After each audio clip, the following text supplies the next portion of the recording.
ಪ್ರೀತಿಯಿಂದ ಕಾರ್ಯಕ್ರಮಗಳನ್ನ ಮಾಡೋಣ. ಸರಿ ತಪ್ಪುಗಳು ನಮ್ಮ ಕಡೆನೂ ಆಗ್ಬೋದು. ನಾನು ತಿದ್ದುಕೊಂಡು ನಿಮ್ಮ ಹಸಿವೇನು, ನಿಮ್ಮ ಅರಿವು ಏನು ಅವಶ್ಯಕತೆ ಇದೆ, ನಿಮ್ಗೆ ಏನ್ ಜಾಗೃತಿ ಅವಶ್ಯಕತೆ ಇದೆ, ನಿಮ್ಮ ಸರಿ ತಪ್ಪುಗಳಿಗೆ ಕಷ್ಟಗಳಿಗೆ ನಾವು ಯಾವ ರೀತಿ ಸ್ಪಂದಿಸ್ಬೇಕು ಅನ್ನೋಂಥ ವಿಚಾರದಲ್ಲಿ ತಿದ್ದುಕೊಂಡು ನಡೆಯುವಂಥದ್ದೇ ಮಾನವೀಯತೆ. ಅದನ್ನ ಅರ್ಥ ಮಾಡ್ಕೋಬೇಕು. ನಿಮ್ದೇನೋ ಒಂದು ನೋವು ನನ್ಗೆ ಅರ್ಥ ಆಗದೆ ಇರ್ಬೋದು, ಆ ನೋವು ನಿಮ್ಗೆ ಯಾವ ರೀತಿ ಹೇಳ್ಕೋಬೇಕು ಅಂತ ಗೊತ್ತಾಗಿರಲ್ಲ, ಯಾವ್ದು ವೇದಿಕೆ ಸಿಕ್ಕಿರಲ್ಲ. ಅದರಿಂದ ಅರಿವು ಮೂಡಿಸುವ ಕಾರ್ಯಕ್ರಮಗಳು ಇಂಥವಾಗಬೇಕು. ವೇದಿಕೆ ಕಾರ್ಯಕ್ರಮಗಳನ್ನ ಕೆಲವೊಂದು ಮಾಡ್ಲೇಬಾರ್ದು. ಅವ್ರನ್ನ ಕರೆದು ನಿಮ್ಮ ಮನೆಯಲ್ಲಿ ಎಷ್ಟು ಜನ ಓದ್ಕೊಂಡಿದ್ದೀರಾ, ಓದಿ ಯಾವ್ಯಾವ ಉತ್ತಮವಾಗಿರುವಂತ ವಿದ್ಯಾಭ್ಯಾಸ ಸಿಕ್ಕಿರೋದ್ರಿಂದ ಅವಕಾಶಗಳು ಸಿಗತ್ತೆ, ಎಲ್ಲಿ ಅವರು ಅದನ್ನ ಪ್ರಯತ್ನ ಮಾಡಬೇಕು, ಎಕ್ಸಾಮ್ಸ್ ಬರಬೇಕು, ಟ್ರೈನಿಂಗ್ ತಗೋಬೇಕು, ಇಂಥ ವಿಚಾರದಲ್ಲಿ ನಿಮಗೆ ಕಳಕಳಿ ಇದೆ. ಆದ್ರೆ ಅದನ್ನ ಅರ್ಥ ಮಾಡಿಸಿದೀವಿ. ಅವ್ರನ್ನ ಕರೆದು ಒಂದು ದಿನ ಪರವಾಗಿಲ್ಲ, ಒಂದ್ ಗಂಟೆ ಕೆಲಸ ಕಡಿಮೆ ಮಾಡಿ ಇದ್ರ ಬಗ್ಗೆ ಜಾಗೃತಿ ಮೂಡಿಸಿ. ಇವತ್ತು ಕೆಲಸ ಮಾಡಿ ಅಂತ ಹೇಳೋ ಅವಶ್ಯಕತೆ ಬೇಡ.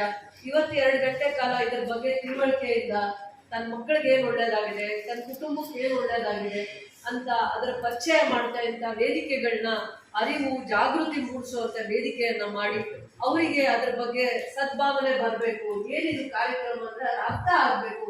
ಅವ್ರು ಏನೋ ಯೋಜನೆಗಳನ್ನ ತಂದ್ರು, ಖಂಡಿತ ರೈಲ್ವೆ ಮಂತ್ರಿಗಳಿದ್ದಾಗ, ಕಾರ್ಮಿಕ ಮಂತ್ರಿಗಳಿದ್ದಾಗ, ಆಹಾರ ಕೃಷಿ ಸಚಿವರಾಗಿದ್ದಾಗ ಎಷ್ಟೋ ಯೋಜನೆಗಳನ್ನ ತಂದಿದ್ದಾರೆ, ಸುಧಾರಣೆಗಳನ್ನ ತಂದಿದ್ದಾರೆ. ಇಡೀ ದೇಶದ ಅಭಿವೃದ್ಧಿಗೆ ತನ್ನ ಪಾತ್ರ ಏನು, ತನ್ನನ್ನು ಹೇಗೆ ಮುಡುಪಾಗಿ ಇಟ್ಕೋಬಹುದು ಅನ್ನುವಂಥ ಚಿಂತನೆಯಲ್ಲಿ ಬದುಕಿದ್ದಾರೆ. ಸಮಾಜಮುಖಿಯಾಗಿ ದೇಶನ ಅಭಿವೃದ್ಧಿ ಮಾಡಬೇಕು ಅಂದ್ರೆ ಇಡೀ ದೇಶದಲ್ಲಿ ಒಂದು ಜವಾಬ್ದಾರಿ ಸ್ಥಾನ ಕೊಟ್ಟಾಗ ಹೇಗೆ ನನ್ನ ಸ್ಥಾನನ ನಾನು ಹೇಗೆ ಕಾಪಾಡ್ಕೊಳ್ಳೋದು ಅನ್ನುವಂಥ ರಾಜಕಾರಣಿಗಳು ಇರುವಂತ ಕಾಲದಲ್ಲಿ, ಆ ಸಂದರ್ಭದಲ್ಲಿ ಅವರು ದೇಶ ಕಟ್ಟುವಂಥದ್ರಲ್ಲಿ ಸಂಘಟನೆಯಲ್ಲೂ ಕೂಡ ದೇಶಕ್ಕೆ ಶಕ್ತಿಯಾಗಿ ಇಡೀ ದೇಶ ಯಾವತ್ತಾದ್ರೂ ನಿಮ್ಗೆ ರೇಷನ್ ಎಲ್ಲ ಹೆಂಗ್ ಸಿಗ್ತಾ ಇದೆ, ಏನ್ ಕಾರಣ ತಿಳ್ಕೊಳ್ಳಿ. ಇವಾಗೆಲ್ಲ ಪ್ರತಿಯೊಂದು BPL ಕಾರ್ಡ್ ಇದ್ರೆ ಬಡವ್ರ ಮನೆಗೆ ಫ್ರೀಯಾಗಿ ಏನಕ್ಕೆ ರೇಷನ್ ಕೊಡ್ತಾರೆ ಅಂತ ಸತ್ಯ ತಿಳ್ಕೊಳ್ಳಿ. ಏನ್ ಸುಧಾರಣೆಗಳು ಅವತ್ತಂದ್ರು. ದೇಶ ಹಿಂಗೆ ಇತ್ತ ಸ್ವತಂತ್ರ ಬಂದಾಗ ಏನೆಲ್ಲ ಕಷ್ಟದ ದಿನಗಳನ್ನ ಎದುರಿಸಿದೆ ನಿಮ್ಮ ಅಜ್ಜಿ ತಾತನ ಕೇಳಿ. ಅವಾಗ ಅವ್ರ ಚಿಂತನೆ, ನಮ್ಮ ನಾಯಕರ, ಧೀಮಂತ ನಾಯಕರ ಕೊಡುಗೆ ಇರಲ್ಲ, ನಾವು ಅವ್ರನ್ನ ಪ್ರೀತಿಯಿಂದ ಗೌರವದಿಂದ ಮಾಡಬೇಕು. ನಮ್ಮ ಮನೆಯಲ್ಲೂ ಕಷ್ಟ ಇರುತ್ತೆ, ಅದನ್ನ ಈ ವೇದಿಕೆ ಕಷ್ಟ ಮಾಡ್ತೀವಿ. ನಿಮ್ಮಲ್ಲೂ ಏನೋ ನೋವಿರುತ್ತೆ, ಅದು ಈ ವೇದಿಕೆ ಕಾರ್ಯಕ್ರಮಕ್ಕೆ ಒಂದು ಘನತೆ ಇರುತ್ತೆ. ಅದನ್ನ ಕಳೆಯುವಂತ ಕಾರ್ಯಕ್ರಮ ಆಗಬಾರ್ದು. ಬರುವಂತ ದಿನಗಳಲ್ಲಿ ನನ್ನ ತಪ್ಪನ್ನ ನೀವು ತಿದ್ದಿ ನಿಮ್ಮ ಕಾರ್ಯಕ್ರಮಗಳನ್ನ ಇನ್ನೂ ಗೌರವವಾಗಿ ಅರ್ಥಪೂರ್ವವಾಗಿ ಮಾಡೋಣ ಅಂತ ಹೇಳ್ತಾ, ಪ್ರತಿ ಕಾರ್ಯಕ್ರಮಕ್ಕೆ ಬಂದಾಗ, ನೀವು ದೇವಸ್ಥಾನಕ್ಕೆ ಹೋದಾಗ, ಚರ್ಚ್ಗೆ ಹೋದಾಗ ಹಿಂಗೆ ಹೋಗ್ತೀರಾ ಕೋಪ ಮಾಡ್ಕೊಂಡು, ದೇವ್ರು ನನ್ನನ್ನು ಕರೀಲಿಲ್ಲ, ಚರ್ಚಲ್ಲಿ ಫಾದರ್ ನನ್ನನ್ನು ಕರೀಲಿಲ್ಲ ಫೋನ್ ಮಾಡಿ ಅಂತ ಹೋಗ್ತೀರಾ ನೀವು. ಎಷ್ಟು ಖುಷಿಯಾಗಿ ರೆಡಿ ಆಗ್ತೀರಾ ಸಂಡೇ ಬರೋ ಅಷ್ಟರಲ್ಲಿ, ಭಾನುವಾರ ಆಗೋ ಅಷ್ಟರಲ್ಲಿ ಏನು ನಿಮ್ಮ ಸಡಗರನೇ ಬೇರೆ. ಈಗೂ ಹಾಗೆ ಇದೆ. ಇವರೆಲ್ಲ ದೇಶದ ಆಸ್ತಿ. ಇವರೆಲ್ಲ ನಮ್ಮನೆಗೋ ನಿಮ್ಮನೆಗೋ ಆಸ್ತಿ ಅಸ್ಪೃಶ್ಯರು ಕೂಡ ದೇಶಕ್ಕೆ ಆಸ್ತಿ ಅನ್ನೋದನ್ನ ಅವರು ಉದಾಹರಣೆ ಆಗಿ ಅವ್ರ ಜೀವನನ ಆ ರೀತಿ ನಡೆದು ಬದುಕಿದ್ದಾರೆ. ಇವರೆಲ್ಲ ಅಂಬೇಡ್ಕರ್ ಅವರ ಸಮಕಾಲೀನರು, ಗಾಂಧೀಜಿ ಜೊತೆ ಒಡನಾಟ ಇಟ್ಕೊಂಡು ದೇಶನ ಯಾವ್ದಾದ್ರು ಇಷ್ಟು ದೇಶಗಳು, ಇವತ್ತು ನೀವು ಇನ್ನೂ ಒಂದು ಸತ್ಯ ತಿಳ್ಕೊಳ್ಳಿ, ಬೇರೆ ದೇಶಗಳು ಉತ್ತಮವಾಗಿರುವಂತ ದೇಶಗಳು ಯುದ್ಧ ಮಾಡ್ತಾ ಇದ್ದಾರೆ. ಆದ್ರೆ ನಮ್ಮ ದೇಶ ಯುದ್ಧ ಮಾಡಿದ್ರಿಲ್ಲ. ಯಾವ ರೀತಿ ಯುದ್ಧ ಮಾಡಿದ್ವಿ? ನಾವು ಯುದ್ಧ ಮಾಡಿದ್ವಿ ಎಷ್ಟೋ ಕಾಲ ಸ್ವತಂತ್ರಕ್ಕೋಸ್ಕರ, ಒಂದು ಪ್ರಾಣನೂ ತೆಗೀದೆ, ಬಲಿ ಕೊಡದೆ ಯುದ್ಧ ಮಾಡಿದ್ದಾರೆ. ನಮ್ಮ ದೇಶದಲ್ಲಿ ಅಂತ ವಿಚಾರವಂತರು, ಬುದ್ಧಿ ಇರುವಂತವ್ರು, ಶಾಂತಿ ಪ್ರಿಯರು. ನಮ್ಮ ಹತ್ರ ವೆಪನ್ ಏನಿತ್ತು? ನಾನ್ ವೈಲೆನ್ಸೇ ವೆಪನ್. ನಾವು ಒಬ್ಬನ ಗನ್ ಇಟ್ಕೊಂಡೋ ಇನ್ನೊಂದು ಇಟ್ಕೊಂಡೋ ನಾವು ಗೆಲ್ಲಿಲ್ಲ ಬೇರೆ ದೇಶನ, ಬ್ರಿಟಿಷರ್ಸ್ನ. ನಾವು ಗೆದ್ದಿದ್ದೆ ಪ್ರೀತಿಯಿಂದ, ಶಾಂತಿಯಿಂದ, ತಾಳ್ಮೆಯಿಂದ ನಾವೆಲ್ಲರೂ ಗೆದ್ದಿರೋದು. ಹೌದಲ್ವಾ? ಇವಾಗ ನೀವು ನ್ಯೂಸ್ ಹಾಕಿದ್ರೆ ನೋಡ್ತೀರಾ, ಹೌದಲ್ವಾ? ಅರಬ್ ಕಂಟ್ರೀಸ್ ಏನಾಗ್ತಿದೆ, ಇರಾನ್ ಏನಾಗ್ತಿದೆ, ಇಸ್ರೇಲ್ ಏನಾಗ್ತಾ ಇದೆ, US ಯುನೈಟೆಡ್ ಸ್ಟೇಟ್ಸ್ ಅಂತ. ಆ ದೇಶದಲ್ಲಿ ಯಾಕೆ ಯುದ್ಧ ಆಗ್ತಾ ಇದೆ? ಆದ್ರೆ ನಾವಂತ ಆಲೋಚನೆಗಳಲ್ಲಿ ನಾವು ಯಾವತ್ತೂ ಇಲ್ಲ. ಅವತ್ತೂ ಕೂಡ ಇದೇ ಸ್ವತಂತ್ರ ಪೂರ್ವ ಹೋಗಿ ಸ್ವತಂತ್ರ ನಂತರ ಹೋಗಿ ನಾವು ಯಾವ ತರ ನಮ್ಮ ಆಲೋಚನೆ ಇದೆ ಯೋಚನೆ ಮಾಡ್ತೀವಿ. ನಮ್ಮ ದೇಶದಲ್ಲಿರೋ ಬಡವ್ರನ್ನ, ಕಾರ್ಮಿಕರನ್ನ, ಕಷ್ಟದಲ್ಲಿರೋನ್ನ ಸಂಕಷ್ಟಕ್ಕೆ ತಳ್ಳುವಂತ ಆಲೋಚನೆಗಳೇ ನಮ್ಗೆ ಅವತ್ತೂ ಬಂದಿಲ್ಲ, ಇವತ್ತೂ ಬಂದಿಲ್ಲ. ಹೌದಾ ಇಲ್ವಾ? ಈ ತರ ನಮ್ಮಲ್ಲೂ ತಿಳಿವಳಿಕೆ ಇರಬೇಕು, ಅರಿವು ಇರಬೇಕು. ಅವಾಗ ಮಾತ್ರ ನಾವು ದೇಶಕ್ಕೆ ನಮ್ಮ ಕೊಡುಗೆ ಏನು, ನಮಗೇನ್ ಮಾಡಿದೆ ಸರ್ಕಾರ, ನಮ್ಗೇನ್ ನಗರಸಭೆ ಮಾಡಿದೆ, ನಮ್ಗೆ ಇವ್ರೇನ್ ಮಾಡಿದಾರಲ್ಲ, ನಮ್ಮದೇನು ಸೇವೆ ಏನು ದೇಶಕ್ಕೆ ಅನ್ನುವಂತ ಆಲೋಚನೆಗಳು ಪ್ರತಿಯೊಬ್ಬರಲ್ಲೂ ಬಂದಾಗ ದೇಶ ಕೂಡ ಅಭಿವೃದ್ಧಿ ಆಗುತ್ತೆ ಅಂತ ಚಿಂತನೆಯಲ್ಲಿ ಬದುಕಿ ಬಾಳಿರುವಂತವ್ರು. ದೇಶ ಅಭಿವೃದ್ಧಿ ಆದ್ರೆ ಪ್ರತಿಯೊಬ್ಬರು ಬೆಳಿತೀವಿ, ಪ್ರತಿಯೊಬ್ಬರ ಅಭಿವೃದ್ಧಿ ಆಗುತ್ತೆ ಅನ್ನುವಂತ ಆಲೋಚನೆಯಲ್ಲಿ ಬದುಕಿರುವಂತ ನಾಯಕರು. ಅಂತ ನಾಯಕರ ಕಾರ್ಯಕ್ರಮನ KGF ಕ್ಷೇತ್ರದಲ್ಲಿ ಇನ್ಮುಂದೆ ಬಹಳ ವಿಶೇಷವಾಗಿ, ಬಹಳ ವಿಭಿನ್ನವಾಗಿ ಕಾರ್ಯಕ್ರಮ, ಅದನ್ನ ನೀವು ಖುಷಿಯಾಗಿ ಹೇಗೆ ಚರ್ಚ್ಗೆ ಒಂದು ಮಂದಿರಕ್ಕೆ ಹೋಗುವಾಗ ನಿಮ್ಮಲ್ಲಿ ಆ ಖುಷಿ ಇರುತ್ತೆ, ಆ ತಾಳ್ಮೆ ಇರುತ್ತೆ, ದೇವರ ಹತ್ರ ಹೋಗ್ತಾ ಇದ್ದೀನಿ ಅನ್ನುವಂಥ ಪ್ರೀತಿ ಇರುತ್ತೆ. ಬರುವಂತ ಕಾರ್ಯಕ್ರಮಗಳು ನಾಳೆಯಿಂದ ನಾವೇ ಅಚ್ಚುಕಟ್ಟಾಗಿ ಇನ್ಮೇಲೆ ಈ ರೀತಿ ಮಾಡ್ತೀವಿ, ಸಭೆ ಕರಿತೀವಿ, ಸಭೆ ಕರೆದಾಗ ನಿಮ್ಮನ್ನೆಲ್ಲ ಈ ರೀತಿ ಕಾರ್ಯಕ್ರಮಕ್ಕೆ ಬರಬೇಕು ಅಂತೇಳಿ ಇನ್ ಮುಂದಕ್ಕೆ ನಿಮ್ಮನ್ನ ನಾವು ಹೇಗೆ ಪ್ರೀತಿಯಿಂದ ಜವಾಬ್ದಾರಿಯಿಂದ ನೋಡ್ಕೋಬೇಕು ಅಂತ ನಮ್ಗೆ ಗೊತ್ತದೆ, ಆ ರೀತಿ ಮಾಡ್ತೀವಿ ಅಂತ ಹೇಳ್ತಾ ಈ ಕಾರ್ಯಕ್ರಮಕ್ಕೆ ನೀವೆಲ್ಲರೂ ಗೌರವದಿಂದ ಪ್ರೀತಿಯಿಂದ ಒಂದು ಯಶಸ್ವಿ ಮಾಡಿದ್ದೀರಾ. ಮುಂದಿನ ದಿನಗಳಲ್ಲೂ ಕೂಡ ನಿಮ್ಮ ನೋವಿಗೆ ಸ್ಪಂದಿಸುವಂತ ನಗರಸಭೆ ಇದಾಗತ್ತೆ.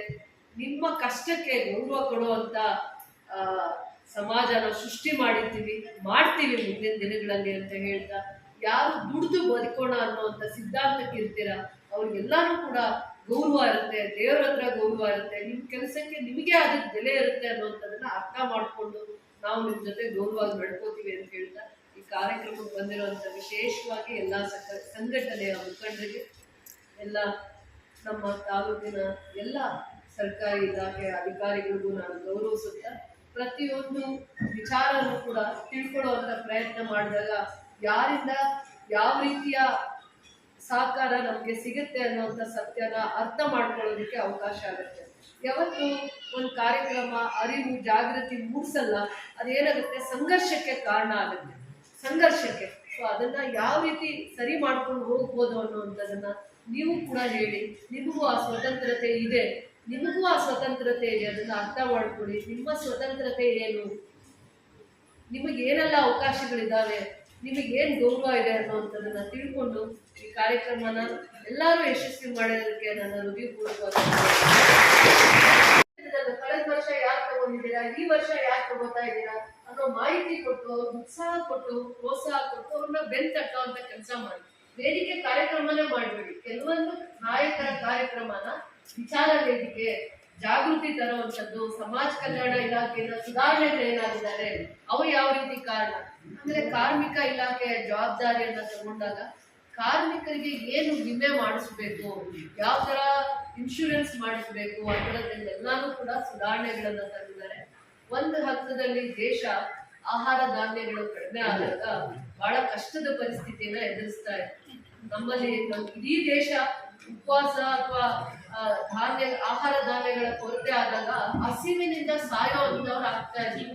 ಅವಾಗ ಮನೆಯಲ್ಲಿ ವಯಸ್ಸಾಗಿರೋರು ಒಂದೊತ್ತು ಊಟ ಮಾಡಿ, ಚಿಕ್ಕ ಮಕ್ಕಳು ಉಳ್ಕೊಳ್ಳಿ ಅಂದ್ಬಿಟ್ಟು ಎರಡೊತ್ತು ಊಟ ಚಿಕ್ಕವರು ವಯಸ್ಸಲ್ಲಿರೋರು ಊಟ ಮಾಡ್ಲಿ ಅನ್ನುವಂತ ಯೋಚನೆ ಮಾಡುವಂತಾಗ ಅವರು ಒಂದು ಮುಂದೆ ಆಲೋಚನೆ ಬಂದು ಕೃಷಿಯಲ್ಲಿ ವೈಜ್ಞಾನಿಕ ತಂತ್ರಜ್ಞಾನವನ್ನ ಬಳಸಿ ಯಾವ ರೀತಿ ಹಸಿರು ಧಾನ್ಯಗಳಂದ್ರೆ ಆಹಾರ ಧಾನ್ಯಗಳನ್ನ ನಾವು ಯಾವ ರೀತಿ ಜಾಸ್ತಿ ಮಾಡ್ಬೋದು, ದ್ವಿಗುಣ ಮಾಡ್ಬೋದು ಅನ್ನುವಂಥ ಆಲೋಚನೆ ತಂದಾಗ ಅವರಲ್ಲಿ ಅಂತ ಒಂದು ಬದಲಾವಣೆ, ಅವ್ರ ಬುದ್ಧಿಶಕ್ತಿ, ಸುಧಾರಣೆಗಳು ಕೃಷಿಯಲ್ಲಿ, ತಂತ್ರಜ್ಞಾನಕ್ಕೆ, ಆಹಾರದಲ್ಲಿ ಅದರ ಆಲೋಚನೆಗಳು ಬಂದಿದ್ರಿಂದ ನಮ್ಮಲ್ಲಿ ಇವತ್ತುವರೆಗೂ ಅಂತ ಕಷ್ಟದ ಪರಿಸ್ಥಿತಿ ಇಲ್ಲ.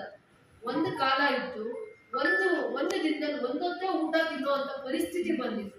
ಬಡವರಾಗ್ಲಿ ಇರೋರಾಗ್ಲಿ ಆಹಾರ ಧಾನ್ಯಗಳ ಕೊರತೆ ಇತ್ತು. ಅಂತ ಪರಿಸ್ಥಿತಿಯನ್ನು ಕೂಡ ಸುಧಾರಿಸಿದ್ದಾರೆ, ತುರ್ತು ಪರಿಸ್ಥಿತಿಯಲ್ಲಿ ಗಟ್ಟಿಯಾಗಿ ನಿಂತಿದ್ದಾರೆ ಅಂತ ಹೇಳ್ತಾರೆ. ಅದರ ಜೊತೆಯಲ್ಲಿ ಗರೀಬಿ ಹಟಾವೋ ಅನ್ನೋ ಇದರಲ್ಲೆಲ್ಲ ಅವರು ಹೋರಾಟ ಮಾಡಿ ಬೆಂಬಲಿಸಿ, ಅಂದ್ರೆ ಬಡತನನ ನಿರ್ಮೂಲನೆ ಮಾಡಬೇಕು ಅನ್ನುವಂಥ ಒಂದು ಚಿಂತನೆ ಅವರಿಗೆ ಕಳಕಳಿ ಇತ್ತು. ಸಮಾಜ ಅನ್ನೋದು ಜೊತೆಯಲ್ಲಿ ದೇಶಕ್ಕೆ ನಾನು ಯಾವ ರೀತಿ ದೇಶ ಅಭಿವೃದ್ಧಿ ಆದರೆ ಪ್ರತಿಯೊಬ್ಬರು ಅಭಿವೃದ್ಧಿ ಆಗ್ತೀವಿ ಅನ್ನುವಂಥ ಚಿಂತನೆಯಲ್ಲಿ ಬದುಕಿದ್ದಾರೆ ಅವರು. ಯಾರು ದೇಶದ ಬಗ್ಗೆ ಚಿಂತೆ ಮಾಡ್ತೀವಿ, ದೇಶನ ಅಭಿವೃದ್ಧಿ ಮಾಡ್ತೀವಿ, ದೇಶನ ಅಭಿವೃದ್ಧಿ ಪಥದ ಕಡೆ ನಡೆಸ್ತೀವಿ, ಸುರಕ್ಷತೆ ಇರ್ಬೋದು, ದುಡಿಮೆ ಇರ್ಬೋದು, ಸದಾಕಾಲ ದೇಶನ ರಕ್ಷಣೆ ಮಾಡ್ತೀವಿ, ಅದು ನಮ್ಮನ್ನ ರಕ್ಷಣೆ ಮಾಡುತ್ತೆ, ನಾವು ಬೆಳಿತೀವಿ, ದೇಶ ಬೆಳೆದಿದೆ ನಾವು ಬೆಳಿತೀವಿ, ದೇಶದ ರಕ್ಷಣೆ ಆದ್ರೆ ನಮ್ಮ ರಕ್ಷಣೆ ಆಗುತ್ತೆ ಅನ್ನುವಂಥ ಸಿದ್ಧಾಂತಗಳಲ್ಲಿ ಮುಂದೆ ನಡೆದಿರುವಂತ ನಾಯಕರು. ಅವರ 119ನೇ ವರ್ಷದಲ್ಲಿ ನಾವೇ ಏನು ತಿಳ್ಕೊಳ್ದೆ, ನಮ್ಮಲ್ಲೇ ಏನು ವಿಚಾರವಂತಿಕೆ ಇದೆ, ಪ್ರತಿಯೊಂದು ಕೂಡ ಹೀಗೆ ನಡ್ಕೊಳ್ಳೋಣ ಹಾಗೆ ನಡ್ಕೊಳ್ಳೋಣ ಅಂತ ನಮ್ಮ ಮನಸ್ಸಿಗೆ ಏನ್ ಸರಿ ಅನ್ಸುತ್ತೋ ಆ ರೀತಿ ನಡೆದ್ರೆ ಅದು ಕಾರ್ಯಕ್ರಮ ಆಗಲ್ಲ, ಅದು ವಿಚಾರವಂತಿಕೆ ಆಗಲ್ಲ. ಮುಂದೆ ಬನ್ನಿ ಕೊಡ್ಕೊಳ್ಳಿ.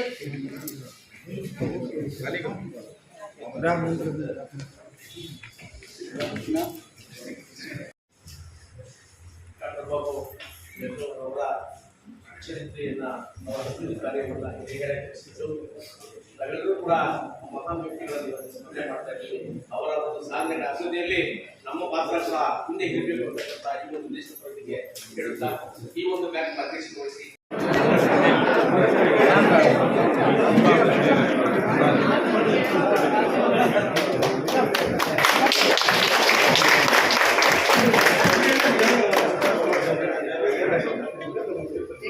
మీరు చెట్లు పండితేమో చెట్లు వేసి వాటి జీవితం కూడా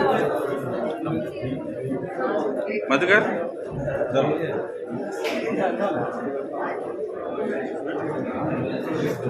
మేడం ఇక్కడ ఇక్కడ ఇక్కడ ఇక్కడ మేడం మేడం ఇక్కడ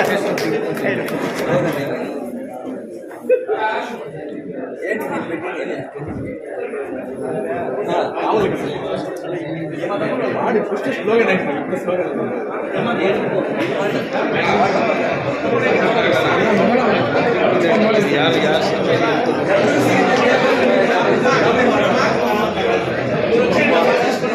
లక్ష్మణ నించుకోడా